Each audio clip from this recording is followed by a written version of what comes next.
दिल्ली के अंदर निश्चित तौर पर भारतीय जनता पार्टी सरकार बनाने जा रही है। जो माहौल आज दिल्ली प्रदेश के अंदर है, जिस चीज़ को लेकर के आम आदमी पार्टी की सरकार बनी थी, जिस कांग्रेस के खिलाफ करप्शन की बात कह करके और उन्होंने वो सत्ता के अंदर आए थे, एक तरीके से दिल्ली के लोग अपने आप को ठगा से महसूस कर रहे हैं, क्योंकि जिस कांग्रेस के खिलाफ वो माहौल बना करके करप्शन की बात करके आए थे, आज आम आदमी पार्टी के जो नेता हैं वो स्वयं करप्शन के आरोपों के अंदर घिरे हुए हैं, जेलों के अंदर जा चुके हैं। और जो जिस कांग्रेस के खिलाफ आए थे उसी कांग्रेस से उन्होंने लोकसभा के अंदर हाथ मिलाने का काम किया, और अब उनके अंदर क्योंकि फूट पड़ गई आपस के अंदर, अब वो अलग अलग भी हो गए हैं। तो निश्चित तौर पर हम कह सकते हैं कि आज जो हालात दिल्ली के हैं, जब हम दिल्ली हरियाणा की तरफ से एंट्री करते हैं, इतना बुरी हालत वहाँ पे है। चाहे आप कहीं भी देख लें, एमसीडी की देख लें, हर हालत में सफाई व्यवस्था की देख लें, तो उसको लेकर के आज दिल्ली के मैं समझता हूँ कि जागरूक मतदाता है, और वो दिल्ली के अंदर भी डबल इंजन की सरकार बनाएंगे, जिससे दिल्ली का एक अच्छा विकास हो सके। उनके पास कहने के लिए और कुछ है नहीं आज, क्योंकि जैसे मैंने पहले कहा कि अन्ना हजारे जी का आंदोलन वहाँ था, जिस टाइप से वो बातें करते थे उस टाइम मैं स्वयं वहाँ पे राज्यसभा में दिल्ली के अंदर होता था, और जो माहौल उन्होंने बनाने का काम किया था लोगों के अंदर, ये कह करके कि हम इन सभी पार्टियों से अलग हट करके एक अगर कोई किसी के ऊपर कोई आरोप भी लगा देंगे तो भी हम राजनीति को छोड़ देंगे, और उन्हें छोड़े नहीं जेल में जाने के बाद भी।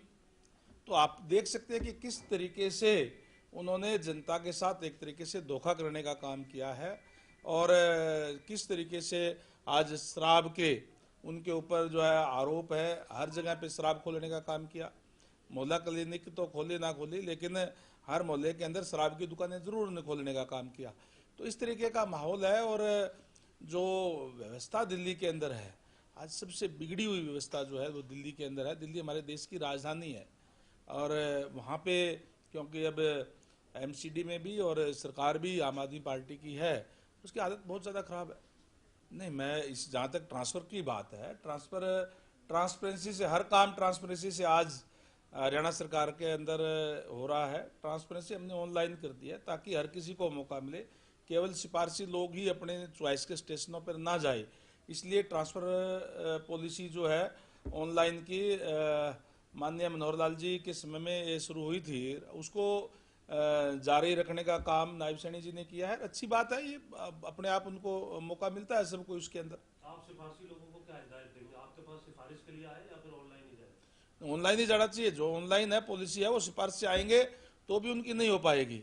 वो तो ऑनलाइन जब पॉलिसी बढ़ा दी एक, तो स्वाभाविक है कि तो ऑनलाइन ट्रांसफर होंगी उसमें। लेकिन जैसे सरकार के पास तो सारे अधिकार हैं ही, अगर कोई जरूरी होगी तो एक सिस्टम है, प्रोसेस के हिसाब से हो जाएगा।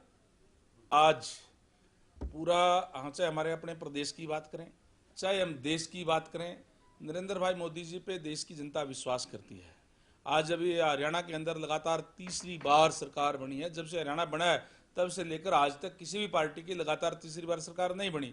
इसी तरीके से महाराष्ट्र के अंदर भी लगातार तीसरी बार सरकार बनी है, और अब पूरा देश एक विश्वास करता है तो आदरणीय नरेंद्र भाई मोदी जी के नेतृत्व पे, क्योंकि उन्होंने जब से देश के प्रधानमंत्री बने हैं तब से देश के गौरव को विश्व पटल पे बढ़ाने का काम किया है। तो निश्चित देखिए, केवल आरोप लगाना ये तो एक आदत सी हो गई, एक आदत की शुमार में हो गया उनके। केवल दूसरों के ऊपर आरोप लगाना, स्वयं की तरफ नहीं देखते। उनकी जो अपने उन्होंने कदम उठाने चाहिए वो नहीं उठाते, केवल और केवल हरियाणा पे आरोप लगाने का काम वो लोग करते हैं। वो लोग तो ये भी कहते हैं कि हरियाणा हमें पानी कम देता है, जबकि हम पूरा पानी देते हैं।